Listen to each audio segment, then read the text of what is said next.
በደንብ እንደው ተመልካቾች ቢያሰምሩትና ቤታቸው ቢሞክሩት ነው። ረቂቅ ቁጥር ልነግራቸው ስለሆነ ነው። ያም ትልቅ ሳይንስ ፓይ የእግዚአብሔርን ስውር ምስጢሮች የያዘ ቀመር ነው ይላል። ዘመንን ለመስፈር የዘመንን ራስ ለማወቅ ፀሐይ፣ ጨረቃ፣ ከዋክብት ያስፈልጉናል። ቅዱሳት መጻሕፍትን ለመፍታት በቁጥር የሚፈልግ ሰው ፓይን ግዴታ ሊያውቅ ይገባል። የፓይ ቀመር 3.14 እያለ እስከ ትሪሊየን ይገሰግሳል። አሁን በፀሐይ ነው 2015 ላይ ያለ ነው እንጂ በጨረቃ 2076 ላይ ገብተናል። ቁጥር ያለው ኃይል ቀላል አይደለም። እንደሚታወቀው ፊደል ያለው ኃይል ቀላል አይደለም።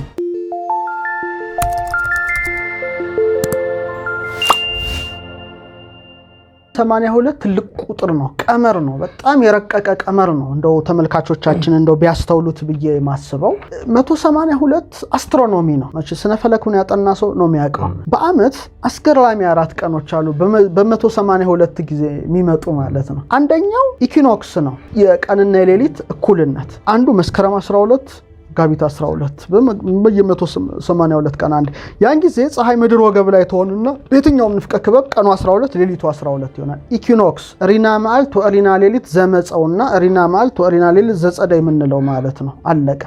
ስለዚህ ፊደላችን ራሱ ስትቆጥረው ይሄንን ነው ኮዱን ነው ቁጭ አድርጎ የሚሰጠው 182። እንደገና ደግሞ የአመቱ አጭር ቀን አለ። አሁን በአቡሻር ትምህርታችን ሰንጠረዥ የምንለው ትምህርት አለ። እናወጣና ሰንጠረዡን ሰርተን መስከረምና መጋቢትን እኩል 12 እንሰራለን። አንድ ተማሪ መስራት አለበት ይሄን። እንደገና ደግሞ ታህሳስና ሰኔ ግን ታህሳስ ለባህቲቱ ሰኔ ለባህቲቱ ተብሎ ለብቻ ሰንጠረዥ። ምክንያቱም ታህሳስ በጣም አጭር ጀንበር ናት። የገና ጀንበር እንለዋለን። በጣም አጭር ቶሎ የሚመሽበት ነው። በተለይ ታህሳስ 12ን መጥቀስ ይቻላል፣ ወይም 11 13 14 እና እንደገና ደግሞ የአመቱ ረጅም ቀን ደግሞ ያው እንደምናውቀው ሰመር ሶልስቲስ ሰኔ 14 ነው። ስለዚህ በየ182 ቀን አንዴ አጭር ቀን ረጅም ቀን እኩል ሌሊት እኩል ይሆናል። ይሄ እንግዲህ ከብርሃናት ጋር የተሳሰረ ነው ፊደሉ ማለት ነው። ሲገለጥ 182ቱ ቀመር ወደ ታች 26 ወደ ጎን 7 በትክክል ፀሐይ ምድር ወገብ ጋር ሆና ሁሉን የምታስተካክልበት የመዓልትና የሌሊት ርዝማኔ የሚተካከልበት ነው። እንዴት የሚለው ግን ዝርዝሩ መጽሐፉ ላይ ተካቷል። ትልቁ ነገር ምንድነው? 7ቱ ብርሃን አካላትና 7ቱ መቅረዝ ተባብሮ የተቀመጡ ነገሮች ናቸው። 7ቱ አይጹቅ ማለት ነው። የመቅረዙ ወይም የተቋሙ 7ቱ አይጹቆች እጅግ ይገርማሉ።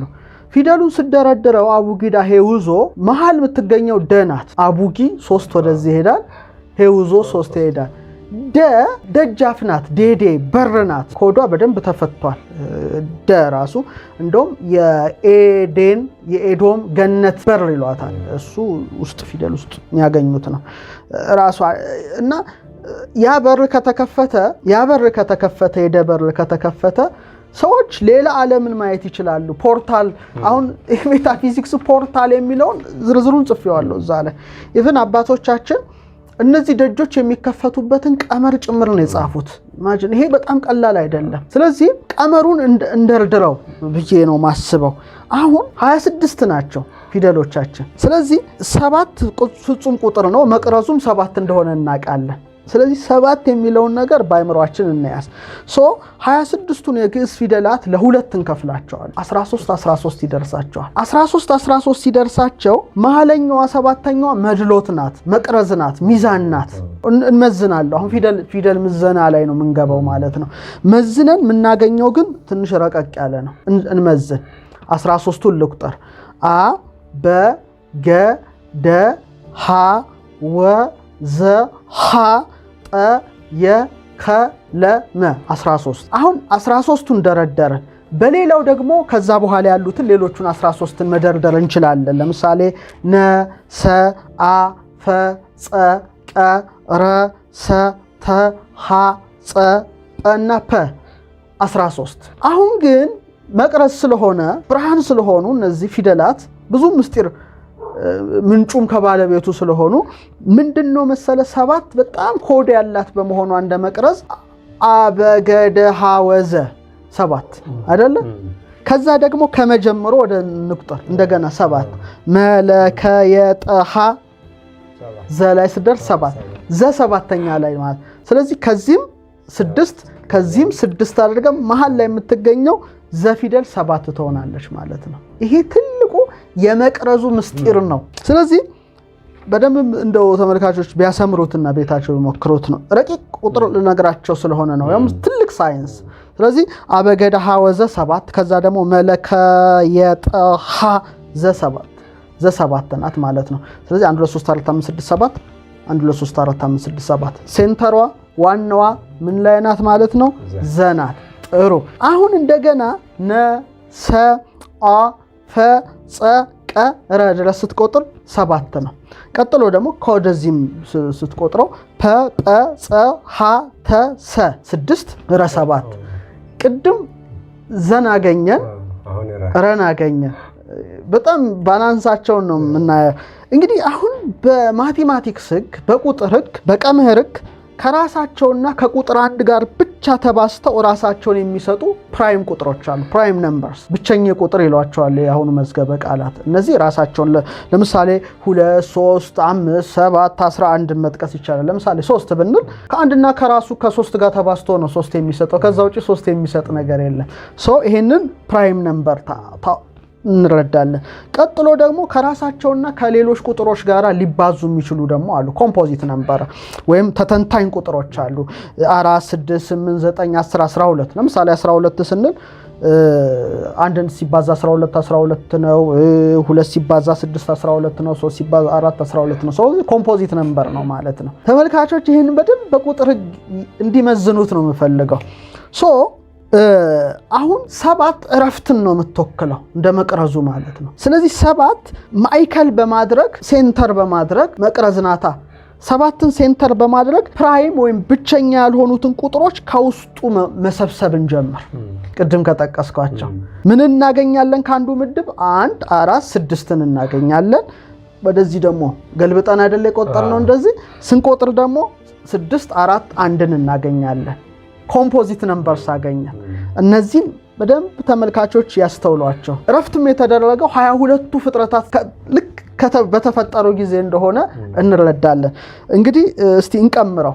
አሁን እንቀምረው ቅድም ያልኳቸውን 1 4 6 ሲደመር ወደዚህም ስንገለብጠው 1 4 6 ስንት ይሰጡናል? 22 ይሰጡናል። 22 ማለት ደግሞ ኩፋሌ ላይ እንዳለው ስነ ፍጥረትን ነው የሚጠቁም። 22ቱን ስነ ፍጥረቶች ሴንተር ያደረግናት ደግሞ 7 ናት። ይሄ አስገራሚውን ነገር ልንገረ። አሁን የክበብን ዙሪያ ሁሌ የምናውቀው ነው። ከዳያሜትር ወይም ከግማዘንግ ጋር ያለውን ጥምርታ የሚያስረዳው እስከ ትሪሊየኖች ድረስ በጣም ብዙ ውስብስብ ቀመሮችን የያዘው ፓይ ነው። ፓይ ምንድን ነው? 3.14 እያለ መሄድ ነው። እስቲ አሁንም 3.1459 እያለ የሚሄደውን ቀመር ሲያወጣ እስቲ እንመልከት። አሁን ቅድም ፕራይም ነምበሮቹን አውጥተን ቆጥረን 22 አድርገናል፣ ደርሰንበታል። ማዕከላችን ሴንተሯ 7 ናት። 22ን ለ7 ስናካፍል 3.14 ኢትስ ፓይ ነው ማለት ነው። ፓይን ቁጥር ሰጠን። ይሄ ቀላል ነው እንዴ? ቀላል እኮ አይደለም። የፓይን ምስጢር በግዕዝ ፊደል ውስጥ እናውቀዋለን። ካርል ሴጋን ይመስለኛል ተመራማሪ ነው። ፓይ የእግዚአብሔርን ስውር ምስጢሮች የያዘ ቀመር ነው ይላል። እግዚአብሔር ራሱን በቁጥር ገልጿል። የምናውቀው ነገር ነው።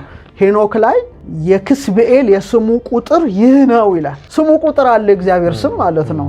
ለምሳሌ 1ም 3ም ናቸው እንደምንለው ቁጥር አለው። ይሄን እንረዳ። እንደገና ደግሞ ቅድም ፕራይም ነው ያየ ነው አይደለ? ፕራይም ያልሆኑ ደግሞ ተተንታኝ ቁጥሮችን ስንደምር አሁንም የሚሰጠን 22 ነው።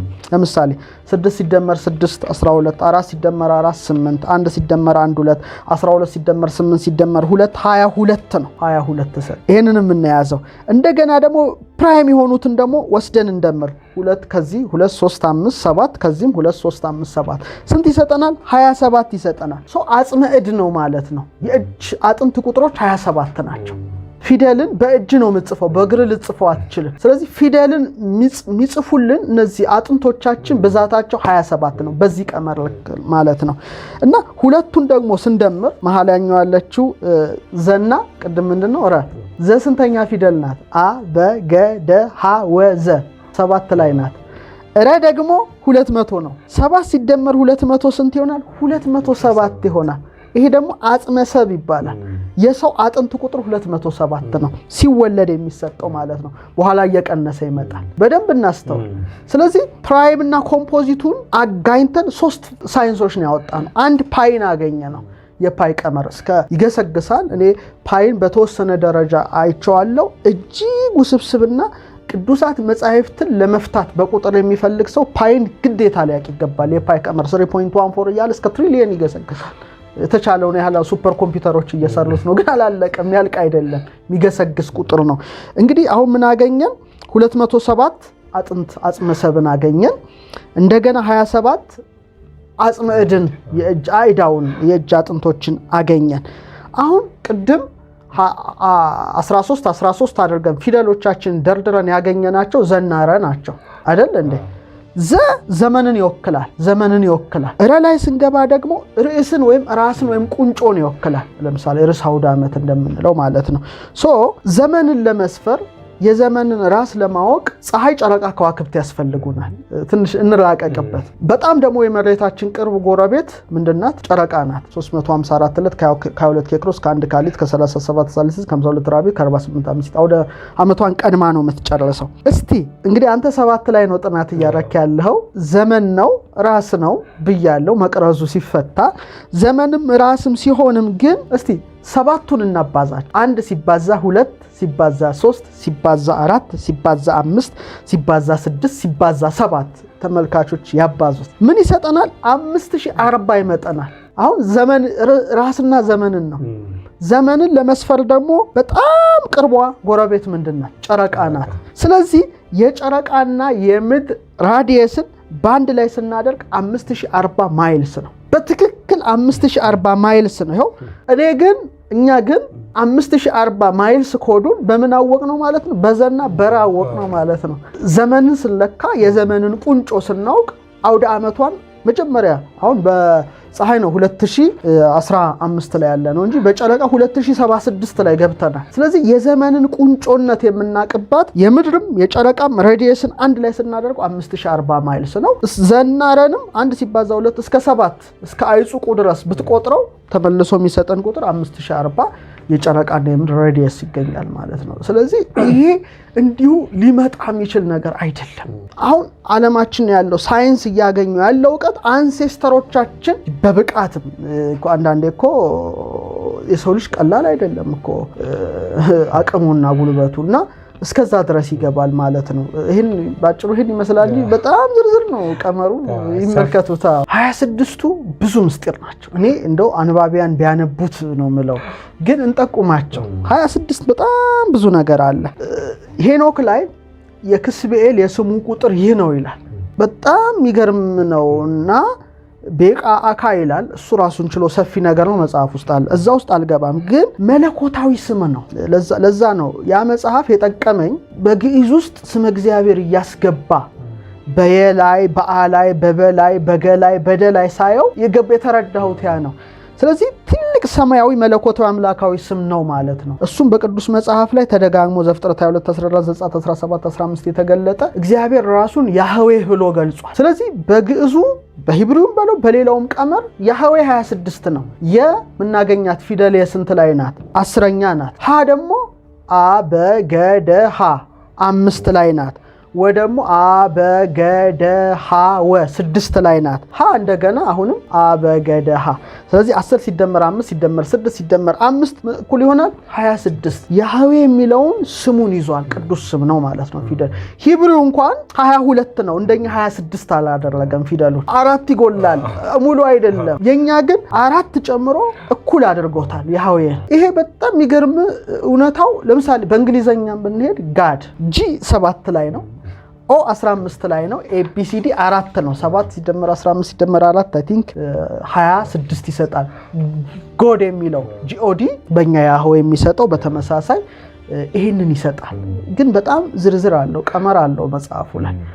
ስም አምላክን ያወጣና መጨረሻ ደግሞ 888 ያመጣቸዋል። ይሄ አንባቢያን ያንበቡት። አንድ ነገር ጥናት ሳናደርግ ምርምር ሳንሰራ በጣም ሳናይ ሌላ ነገር መናገር ያስተዛዝባል፣ ጥሩ አይደለም የሚለው ደረጃ ላይ ነው የደረስኩት። እና በጣም ብዙ ነገሮች ናቸው።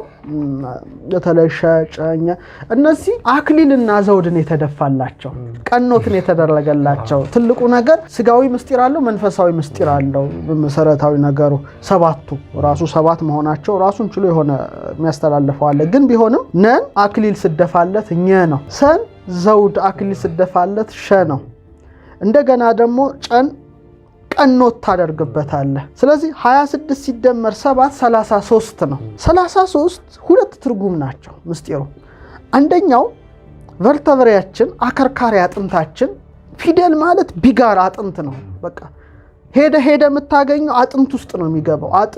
አጥንት እግዚአብሔር ሰውን ሲፈጥረው ለምሳሌ ቅድም 26 ብለኸኝ የለ ልክ ኦሪት ዘፍጥረት ምዕራፍ 1 ቁጥር 26 ነው። እግዚአብሔርም አለ ሰውም በመልካችን ለምሳሌ ለምን 26 ላይ አለ? 26 ቅድም የፊደላችን ብዛት እሱ ብቻ አይደለም። ዝም ብለው ቁጠራው ከላይ ከዘፍጥረት ጀምሮ በመጀመሪያ እግዚአብሔር ሰማይና ምድርን ፈጠረ። 1 እግዚአብሔርም ብርሃን ይሁን አለ 2 እያልክ ስትቆጥር ቁጥር 26ኛ ላይ 26ኛው እግዚአብሔር የሚለው 26 ላይ ስለዚህ በፊደል መቀመር የሚችለው ሰው ነው ማለት ነው ከፍጡራን ወገን። በዚህ ላይ ሰውን ኮድ ታውቀዋለህ በቀላሉ ማለት ነው። እንደው በቀላሉ ሲባል እንዲሁ አይደለም ብዙ ነገሮች እንዳሉ በዚሁ አሁን እኛ እንግዲህ እዚህ ላይ ስለደረስን ነው።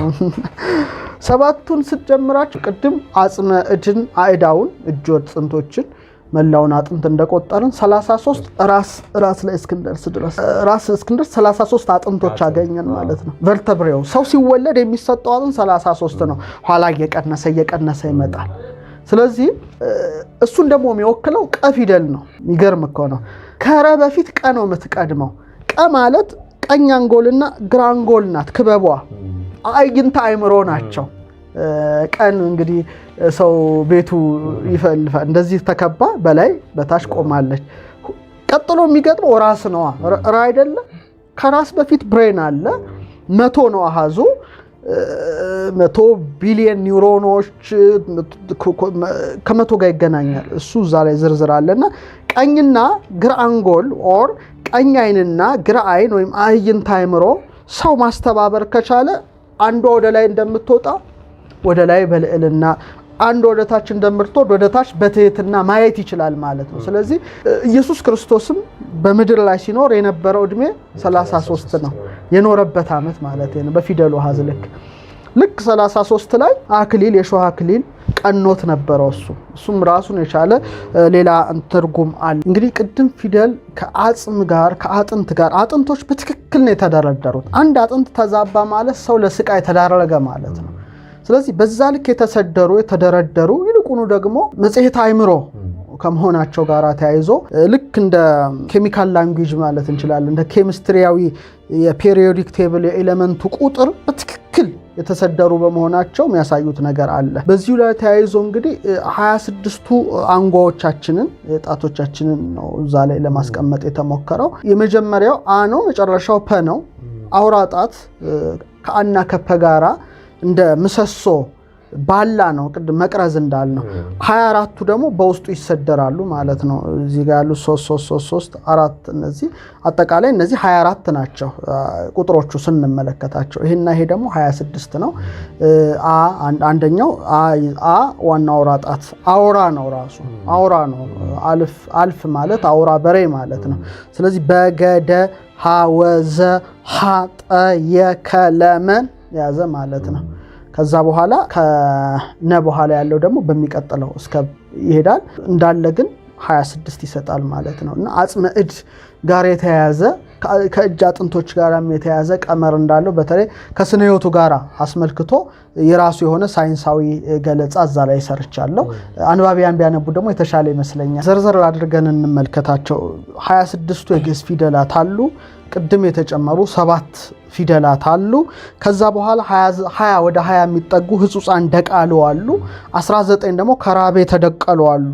ሏሟ ያልናቸው ምንሄዳቸው ማለት ነው። ስንደምራቸው 26 ሲደመር 7 ሲደመር 20 ሲደመር 19 72 ይሰጠናል። 72 ፊደላትን ምናስታውሰው ምንድነው?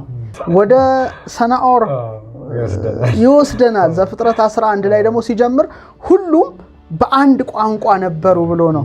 በአሃዱ ነው የሚጀምረው ማለት ነው። ከዛ በኋላ ያው ህንፃ ሰርተው ሌላ ነገር ውስጥ ሲገቡ ነው ያው ሰናወር ቋንቋቸው የተደበላለቀውና 72 ቋንቋ ነው ከዛ በኋላ የመጣው። ወይ ተናገሩ ሀደ ልሳን ነው ሀደ ከንፈር ይላል። አንድ ንግግር አንድ ቋንቋ ነበራቸው። ወደ 72 ደቃሉ መጣ ማለት ነው፣ ተበተነና ቁጥሮቹን 26ቱን 7ቱን 20ውን ህጹጻን ደቃሉ ምንላቸውና 19 ከራብ የተደቀሉትን ስንቆጥራቸው በድምሩ 72 ይሰጡናል። ግን ደግሞ ሰፋ አድርገን ፊደል ሰሌዳውን በተን አድርገን ዘርዘር አድርገን ስናይ 182ቱ ከግዕዝ እስከ ሳብ ያሉትን ይዘናል። 49 የአማርኛ ፊደላት ከግዕዝ እስከ ሳብ እነዛ ደቃሎቹን አጠቃላይ 49 ይሆናሉ። 20 ህጹጻን ደቃሉ አሉ። ይህ ደቃሉ ሌላም ትርጉሞች አሏቸው፣ ወደዛ ውስጥ አልገባም። 19 ደግሞ ከራብ የተደቀሉ አሉ። 182 ሲደመር 49 ሲደመር 20 ሲደመር 19 270 ፊደላት አግኝተናል ማለት ነው። እና ይሄ በጣም የሚገርም ነው። ራሱን ችሎ 270 ማለት በጣም ትልቅ ነገር ነው። መጽሐፌን መጨረሻ የሚያበቃው 270 ቁጥር ላይ ነው። ገጹ ብዛት ቁጥር አስቤ ሳይሆን የሚገርም ቁጥሮች ህግ አላቸው የራሳቸው። አንተ ስለወደድክ ስላልወደድክ ሳይሆን ራሳቸው ቀመሮቹ አይሆኑም በዚህ ነው መሰደረው ነው የሚሉት። ትንሽ ከባድ ናቸው። ቁጥር ያለው ኃይል ቀላል አይደለም። እንደሚታወቀው ፊደል ያለው ኃይል ቀላል አይደለም። ኢየሩሳሌም ሰማያዊት ራሱ እኮ በቁጥር ነው የተገነባቸው አይደለ? 12 በሮች አሏት፣ 12 ምዕራፍ 12 መላእክት ይጠብቃታል። ኢቭን ሁሉም ነገር ቁጥር ነው። አጥንታችን ዲኤንኤያችን ሁሉ በቁጥር የተዋቀረ ነውና ቁጥሮች አንድ ነገር ብታፋልስ እሺ አይሉ በራሳቸው ህግ ያላቸው ናቸው። ለዚህ ነው ኢቭን ፊደሎች ጂኦሜትሪ ናቸው። አሁን እንደውም በዚሁ አጋጣሚ ጂኦሜትሪም ተዳስሷል መጽሐፉ ላይ።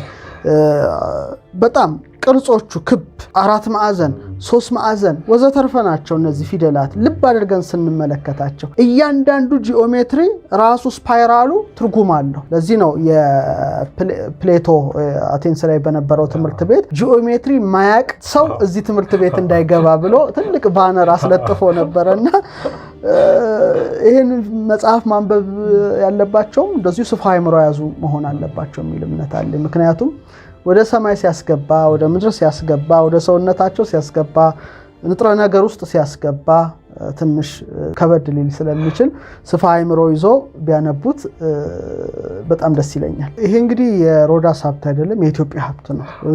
የሆነው ምንድነው? የኢትዮጵያን ሀብት ቁልፍ ነው። ያን ቁልፍ የመቀበልና የመክፈት ነው።